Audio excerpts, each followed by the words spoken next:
Yooyyaa akkam jirtu daawwattoota miidiyaa Shinniigaa oduun isinitti himaa oduu waliin ani Rahmat Siraaj. Ajjeechaan waraana Piippiin uummata Oromoo irratti ga'u jabaatee itti fufee. Haaluma kanaan qeellam Wallaggaa Dambidoollootti dargaggoo ammaaf maqaan isaa hin baramne mana hidhaatii baasuun rasaasa itti roobsanii ajjeessan. Namni kuni akka hin baramneef gocha garaa jabummaa ija isaallee buruqsan. Sirna PP kana irree tokkoon ka'uun falma jabeessuu qabna kan jedhan qeerroon bilisummaa Oromoo magaalaa Dambidoolloo dhaaman.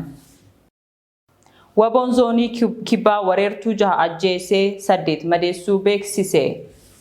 Irreef gaachanni uummata Oromoo waboon zoonii kibbaa Gujii Bahaa Cirbaan Odaa Adoolaa Buttaan Gooroo Doolaa ganda Dhuqoo keessatti tarkaanfii lukee diina irratti fudhateen 6 ajjeesee 8 madeessuu ajajaan waboo aanichaa ibse. Haaluma kanaan Buttaan Gannaalee humna dabalataa madoo guuratee deebi'aa jiru irratti haleellaa gaggeesseen aanuma wal fakkaataa keessatti ganda Balambal irratti 4 ajjeesuun kaan immoo madoo taasisee hospitaala Gannaalee jiraachuun isaanii beekamee jira.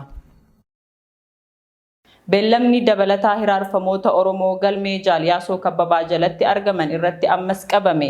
Gurraandhala 11/2021 guyyaa kaleessaa gabaasa beellama mana murtii kan olmaa daddacha guyyaa kaleessaa hidhamtoota siyaasaa galmee qondaala abaa'oo kan ta'e barsiisaaf barreessaa seenaa Jaaliyaasoo Kabbabaa jalatti himataman irratti beellamni dabalataa qabamee jiraachuu mirkaneeffanne.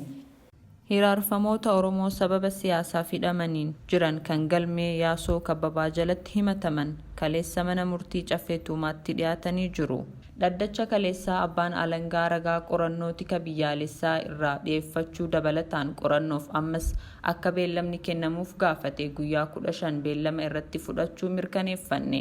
Dhaddacha kana irratti qondaalli abaa'oo Jaaliyaasoo Kabbabaa dubbii shiraatiin dhimma keenya lafarra hin harkisinaa jechuun dubbatanii jiru. Hiriirri guddaan qeerroon bilisummaa Oromoo waame Gurraandhala 13/2021 akka ta'u beekame. Haala yeroo irratti yaadachiisa qeerroo bilisummaa Oromoo irraa kenname. Yeroo ammaa gola Oromiyaa maraa keessatti lammiileen Oromiyaa gamtaan ka'uun hiriira deeggarsa mootummaa ce'umsa biyyoolessaa Oromiyaa fi balaaleffannaa sirna bulchiinsa PPtiin jiru qabsoon barattoota qeerroo bilisummaa Oromoo kun uummata hamilachiisee itti fufiinsaan gaggeeffamaa jira.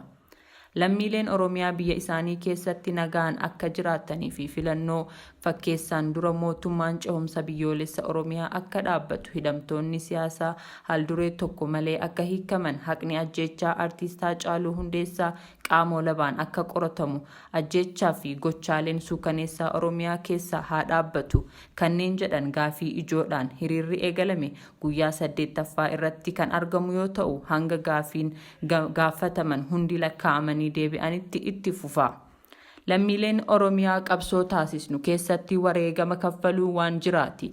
Qabsoon qeerroo bilisummaa Oromoo taasisu qabsoo karaa nagaa hiriira nagaa bahuudha. Ammas kanumaan itti jira. Piippiin gaafii mirga lammiilee Oromiyaa gaafatan jiraniif deebii kennuu irraa ammas hidhuu itti fufe filannoo haqaa akka jiraatuuf waajjiraaleen dhaaba Oromoo ABO fi KFO'n akka banaman hooggantoonni fi miseensonni dhaabichaa akka hiikaman gaafatamus inumaa miseensota deeggartootaa fi sabboontota mana hidhaatti guuruun itti fufe.